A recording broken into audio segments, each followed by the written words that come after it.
इतनी सुंदर रमणीक जगह बना के तैयार करो जहां हम गोपियों के साथ महाराज कर सके। अब योग माया दौड़ी, जगह बनाई, वो जगह कैसी बनाई, वो जगह ऐसी बनाई, वो जगह कैसी बनाई, वो जगह ऐसी बनाई, वो जगह, अरे वो जगह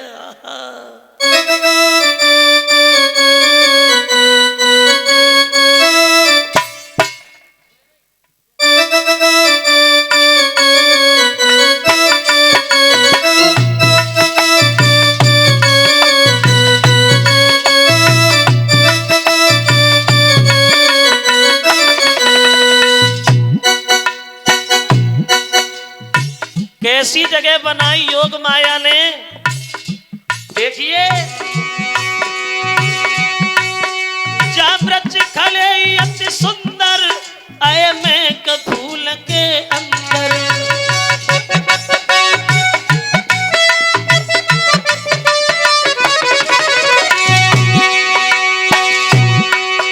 जा हरी भरी हरियाली थी, बसंत ऋतु भी सुंदर रूप बनाया है। बंसी वालो श्याम फेर के आयो है।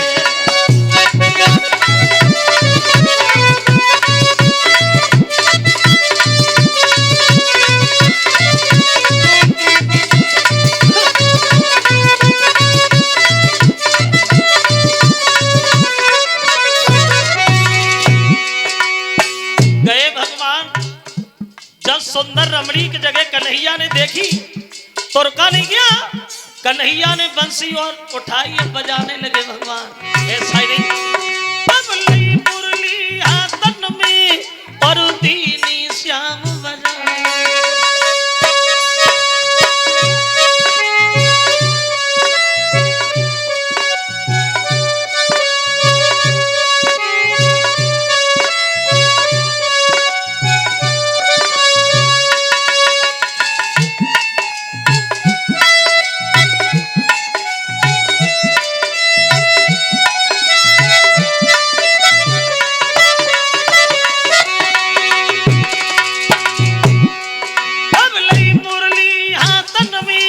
और दीनी श्याम बजाई, वो प्यारी धुन बंसी की सखियन ने जब सुन पाई तो ज्ञान गमायो है।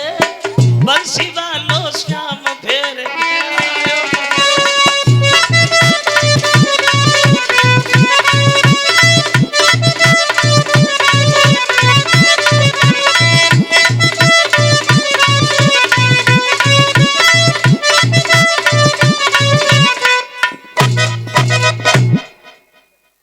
बंसी बजाई भगवान। तो बंसी ऐसी बजाई, ऐसी बजाई, कैसी बजाई? बस कन्हैया ने बंसी ऐसी बजाई, ऐसी बजाई, कैसी बजाई? ऐसी बजाई जो गोपी जैसी बैठी थी वैसी भागी रात में। कोई गोपी अगर वो रोटी बनाए रही, बंसी की तूने कान में पड़ी तो हाथ में रोटी है तो रोटी लेके बची नहीं। कोई गोपी अगर श्रृंगार कर रही है, बंसी के दोनों कान में आई तो एक आंख में काजल लगा लो, दूसरी को ध्यान ही नहीं रहो। कैसी बंसी बजाई भगवान ने, देखा ऐसी बजाई दई। अरे बसुरिया रे श्याम ऐसी बजाई।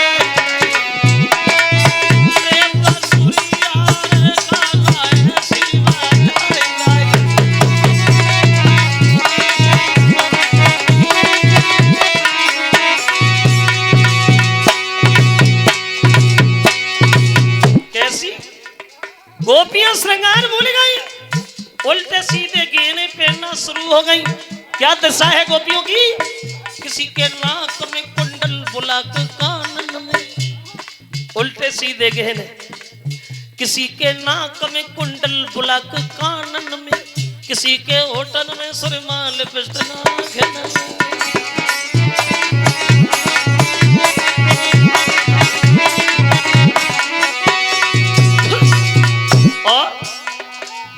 कौने थोड़ी पैदे लई, अरे टिकुलिया ने श्याम ऐसी बजाई गई। बसुरिया रे ऐसी बजाई।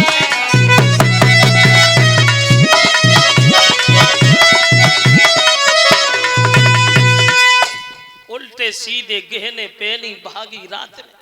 बहुत रोका नहीं मानी गोपियां, पहुंच गई ना कन्हैया बंसी बजा रहे। कन्हैया ने देखा, बोले क्यों इतनी रात को किधर भागी जा रही हो? गोपियां बोली महाराज तुम मेरे साथ महाराज करो, महाराज करो, महाराज करो। ये भी कोई वक्त है, अभी नहीं करूंगा, रात है, अभी घर पे जाओ, फिर किसी दिन देखेंगे। गोपियां जिद ठान गई, श्याम मैं नहीं जाऊंगी। क्या? बिल्कुल नहीं जाऊंगी। अब बोली चल भी नहीं आऊंगी, तेरी बंसी की धुन में लीला रचाऊंगी। करना है महाराज मेरे विपन में है।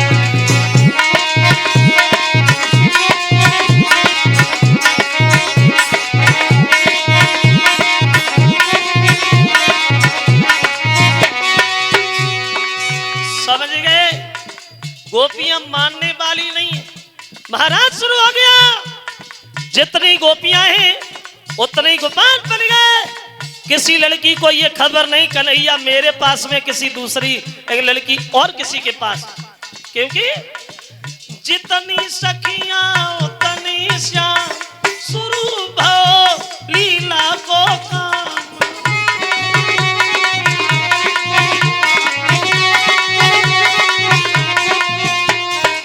नाचे विपन बिहारी मुरलीधर गिरधारी।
झांझर से झनकार उठी, विश्वर से झनकार।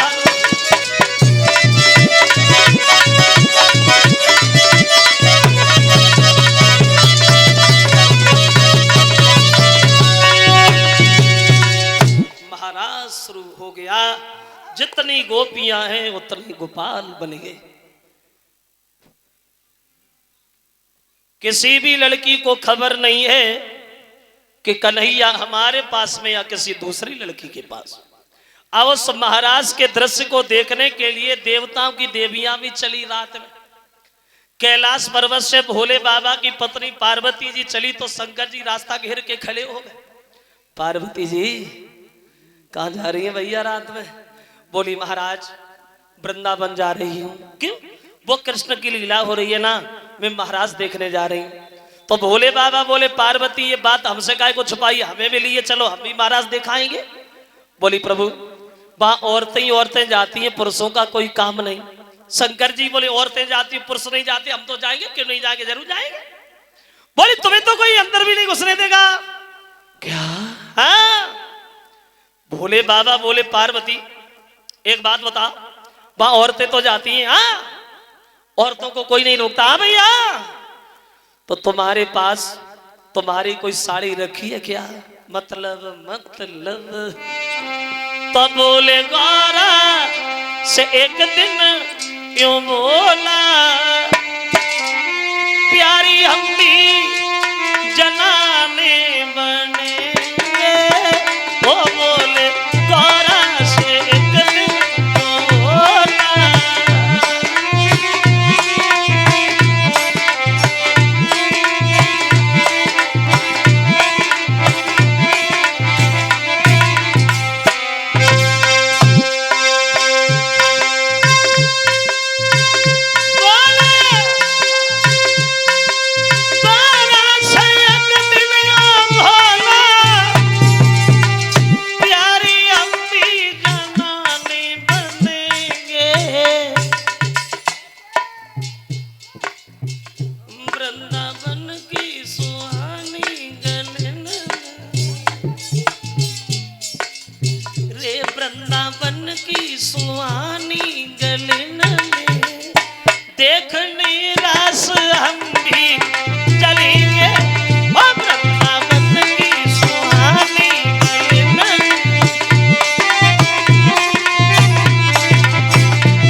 जनाने बनोगे, साड़ी पहनोगे तो छुपोगे कैसे?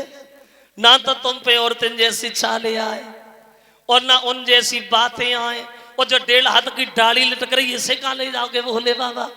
गोपियां देखते देखते पहचान लेंगी, ज्यादा करोगे तो मैं भी नहीं जाऊंगी। शंकर जी बोले तुमसे किसने कहा तुम जाओ, तुम बैठो हम तो गए।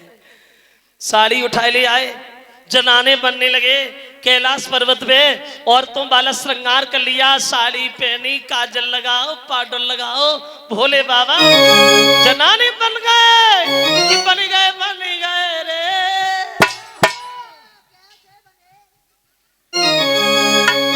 कि बन गए रे सुंदर ब्रज की नारी, ओ सजावे बोले पार्वती।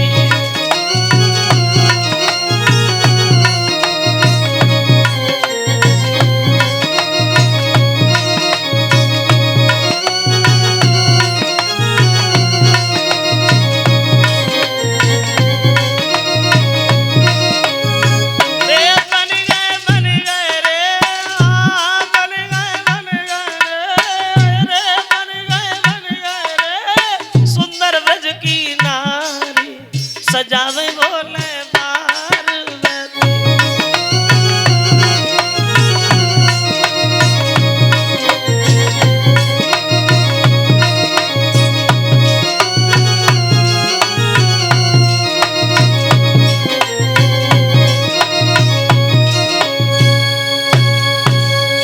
लंबो सो घूंघट मार। अब बोलो पार्वती, अभी कोई पहचान लेगा क्या? पार्वती जी बोली शंकर जी गोपियां देखते ही देखते पहचान लेंगे, अब मेरी बात मानो, मत जाओ मत जाओ। शंकर जी बोले मत जाओ तो मत जाओ, हम तो गए चल दिए। पार्वती बोली रुको हम भी आ रहे, बोले आ तुम आगे आगे चलो, पीछे पीछे चल रहे हैं। अब आगे आगे पार्वती, पीछे भोला भंडारी, बड़े मन में मगन है। बचपन में कन्हैया को देखा था, दोबारा दर्शन होंगे, लेकिन महाराज में घुस भी नहीं पाए। उससे पहले एक गोपी ने दरवाजे पे ही खड़ा कर लिया, खड़ी हो जाओ। पार्वती बोली हम तो महाराज देखने आए। बोले देखो खूब देखो, ऐसे थोड़ी देखोगी, कैसे देखेंगे? परिचय बता, कहां से आई, क्या नाम है तुम्हारा, कहां रहती हो? अब पार्वती सोचने लगी हम अपना परिचय तो दे देंगे, और जो पीछे घूंघट मारे खड़े इनके लिए क्या कहेंगे ये कौन है? गोपी से बोली तुमने हमें पहचाना नहीं, मैं हूं ना, मैं कैलाश पर्वत से आई हूं। गोपी बोली अच्छा शंकर जी की पत्नी हो पार्वती, आप जाओ। अब पार्वती अंदर घुसी, भोले बाबा घूंघट मारे पसीने नहीं लगे। अब गोपी ने खड़ा कर लिया, खड़ी हो जाओ, तुम भी तो बता तुम कहां से आई हो। अब बोल ही नहीं रहे, चुपचाप खड़े हैं। पार्वती ने मुड़ के देखा शंकर जी तो दरवाजे पे ही रह गए, लौट आई। क्यों, इन्हें काय को रोक लिया, इन्हें क्यों नहीं जाने दिया? गोपी बोली माफ करना पार्वती जी, हम आपको तो जानते हैं, आप भोले बाबा की पत्नी है, और जे घूंघट मारे खड़ी जे मेरे समझ में नहीं आई, अगर आपके ही संग आई हैं तो आप ही इनका परिचय दे दो। पार्वती सोचने लगी हाय अब का कहे। एकदम से भोले बाबा का हाथ पकड़ा, धीरे से झटका दिया, कितनी बार का घर पे बैठा नहीं माने। अब ये बता मैं इससे क्या कह के तुम हो कौन? शंकर जी ने भी सारा कर दिया, मन में ऐसो कह देना भीतर न पहुंचे फिर खाए तो सब देख ही जाइए। अब पार्वती बात बदल गई, आपने ने पहचाना नहीं, और पहचाना इसलिए नहीं कभी देखा नहीं, ये है ना कोई गैर थोड़ी। बोले कौन है? बोले सुना ना कौन है। तो बोली कि जय ही गणपति की किनकी। बोली जो मेरे पुत्र गणेश जी है ना, कि मेरे बेटा की बहुरिया मानरी सही।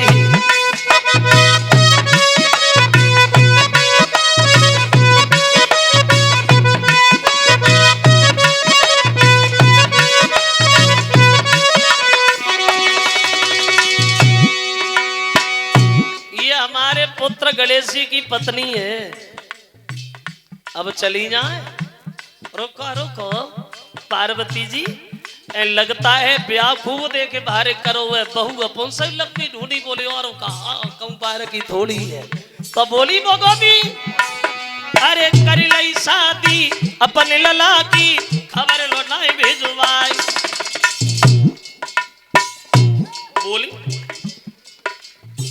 करी लई शादी अपन लला की खबर लो न भेजवाई।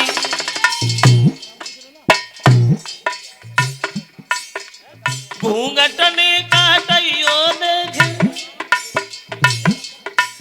अरे घूंघट ने काटियो देखे कैसी बहुवरी आई, कैसी गणपत की बहुरिया।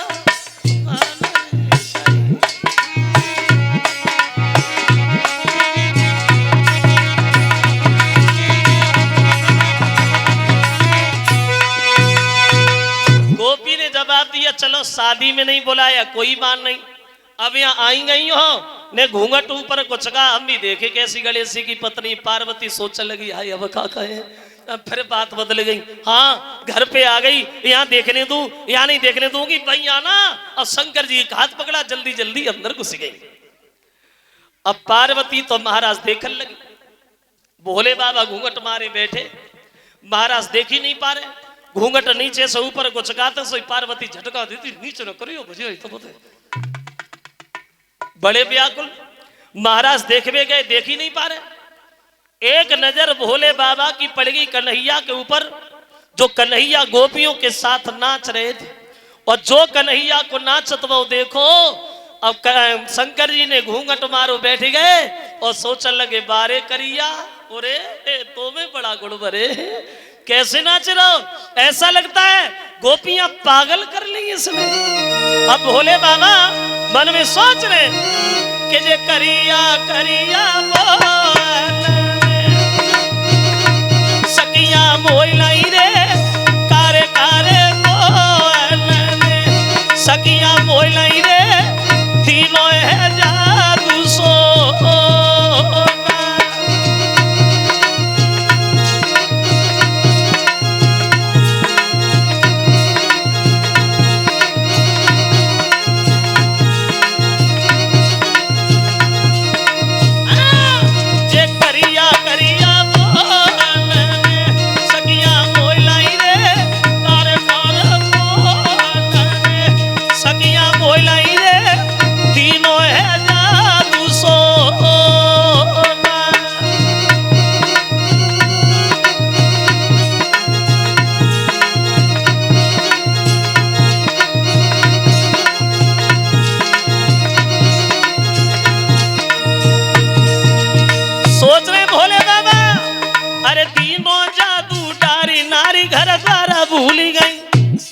और पति अपनी को छोड़ श्याम के संग नाच रही रे, ये नाचे संग समरिया सकियन फेरी जय बजाय रो कैसी मधुर बसरिया, दैया करिया करिया सकिया बोलई रे, तीनों है जादू सो।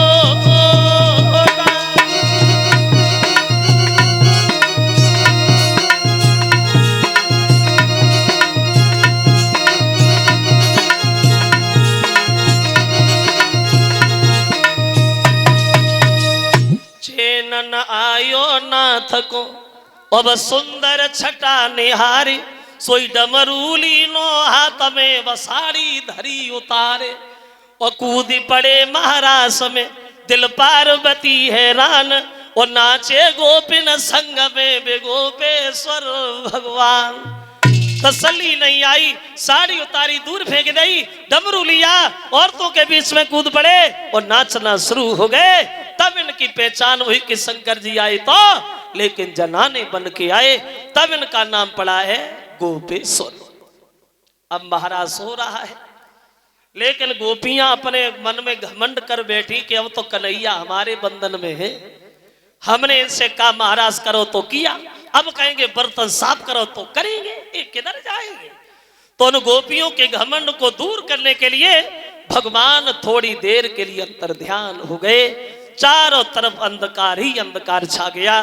तो गोपियां क्षमा मांगती हैं, प्रभु भूल हो गई, अब ऐसा कभी हम नहीं करेंगे।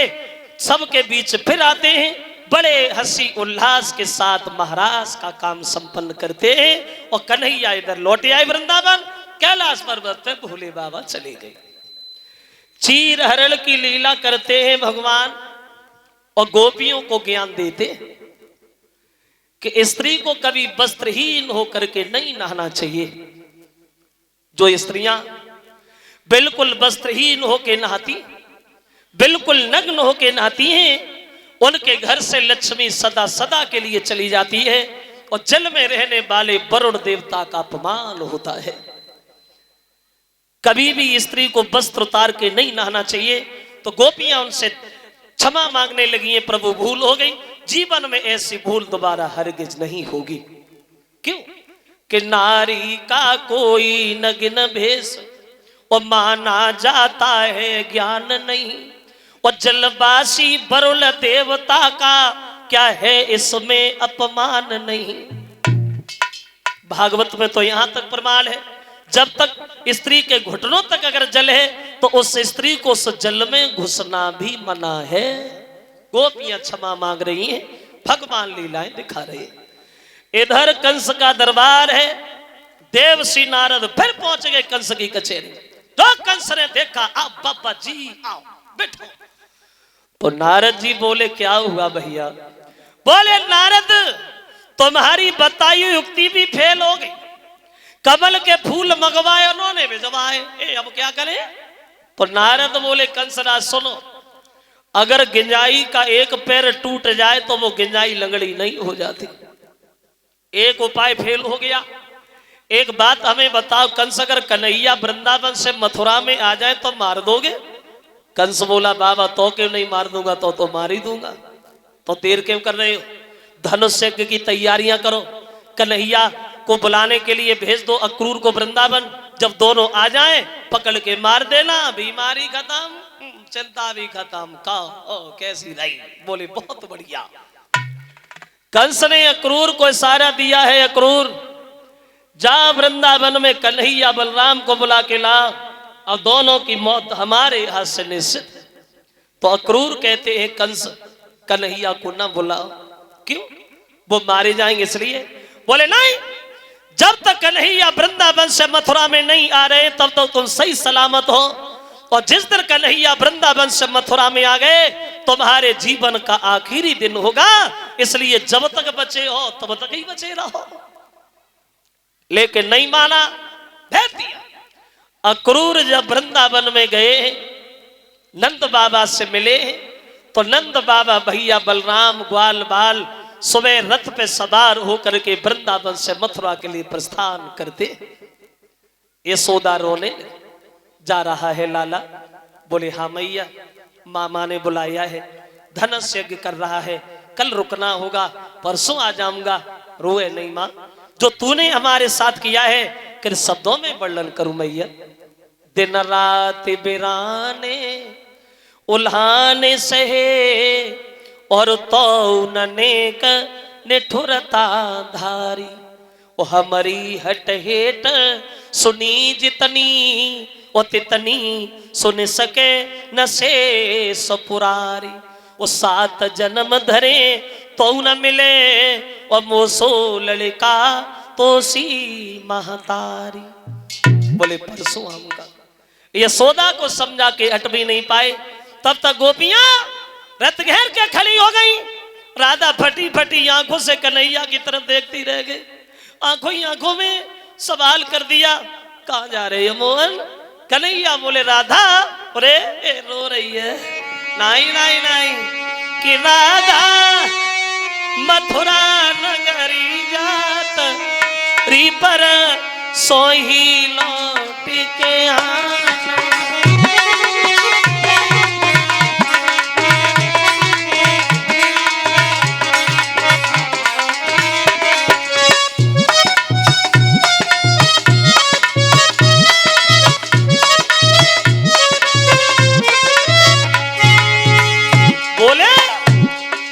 साची मानो राधा है निश्चित मेरा वायदा।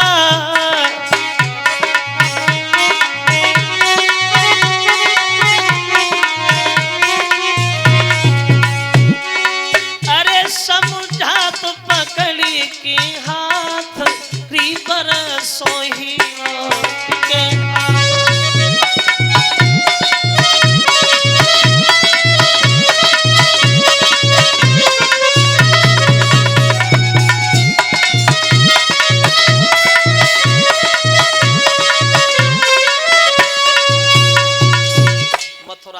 हूं, मामा ने बुलाया है, कल रुकना है, परसों आना है।